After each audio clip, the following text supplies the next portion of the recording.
James Dobson died. James Dobson died. Mike Strelo, did you hear James Dobson died? I did.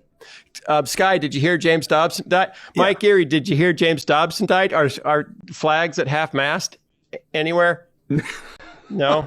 Absolutely. He one of the books he wrote that someone gave me at some point in the probably early 2000s was Children at Risk. Mm-hmm. And it was what our culture was doing to kids. You know, and it was a silhouette of two little kind of 1950s caricature kids, a girl and a boy, obviously white and Mayberry-ish.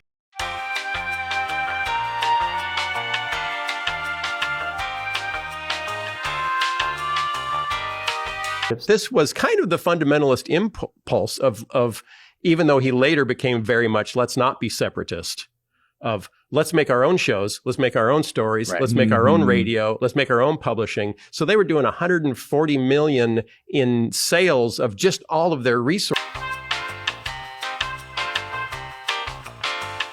First of all, you both are incredibly good looking. Thanks, Mike. And secondly, the political advocacy of his later life, I think, is disappointing and hard. We didn't get into his later political activism. He became very political. He became very. I wonder if he had just stayed in that. I mean, it was just focusing on the family. A few moments. A rising political social media star and Texas state representative James Tallarico joins me to talk about his faith and what makes his frequent references to Christianity in his progressive politics different years ago in the Democratic Party. Well, you know, I think if someone like Pope Francis, who may be anti-abortion, but is also anti-war, anti-poverty, anti-climate change, if someone like that can't find room in our coalition, then we have a huge problem. And we're never going to build a big enough coalition to really win the power that it's going to take to transform this country.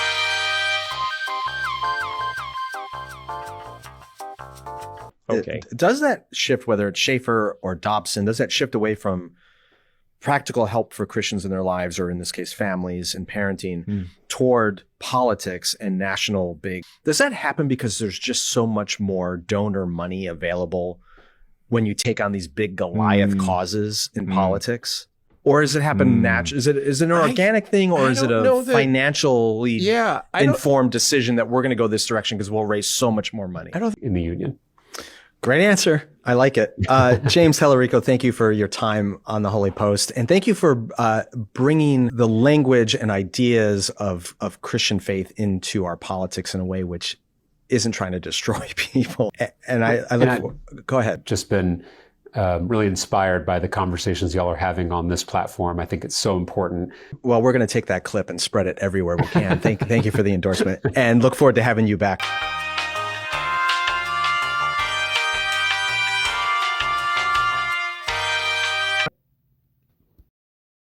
Or Dobson, does that shift away from practical help for Christians in their lives, or in this case, families and parenting, toward politics and national big boogeymen? Does that happen because there's just so much more donor money available? I like it. James Tallarico, thank you for your time on the Holy Post. And thank you for bringing the language and ideas of Christian faith into our politics.